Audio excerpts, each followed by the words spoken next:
বৃহস্পতিবার তো তেল দিছে, তেলের সংকট, জাল লাগে 10 লিটার, তেল নেয় 20 লিটার। ভালো নেই, 1 ঘন্টা ধরে আমরা অপেক্ষা করছি কিন্তু কোনোভাবে তেল পাচ্ছি না। আমি আরো 2টা পাম্পে গেছি, কোনো মানে পাম্প একদম বন্ধ।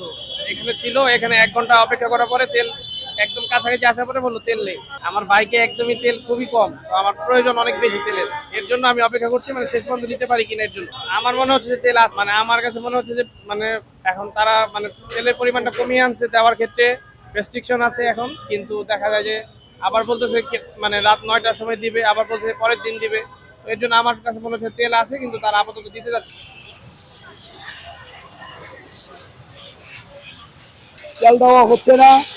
শুক্রবার, বৃহস্পতিবার গেল না, 2 দিন, শনিবার, বৃহস্পতিবার তো তেল দিছে, তেলের সংকট, জাল লাগে 10 লিটার, তেল নেয় 20 লিটার।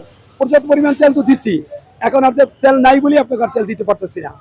এবং কালকে থেকে ইনশাল্লাহ তেল পাবেন, কালকে থেকে আসলে তেল পাবেন আপনারা। আর গভর্নমেন্ট আজকে থেকে এলো করে দিছে, বাইকে 2 লিটার, প্রাইভেট কারে দিবেন 10 লিটার। এটা আজকে থেকে রুল করছে। এটা যদি কালকে থেকে করতো তাহলে তেল এখনো থাকতো পাম্পে। কালকে তো পর্যাপ্ত পরিমাণ তেল দিয়ে গেছি, আজকে থেকে এটা করছি। এখন আমার যা তেল ছিল তেল শেষ হয়ে গেছে, এখন আর তেল নেই ভাই। আবার কালকে থেকে তেল পাবেন ইনশাল্লাহ, সবাই পাবে, তেলের কোনো সংকট নাই।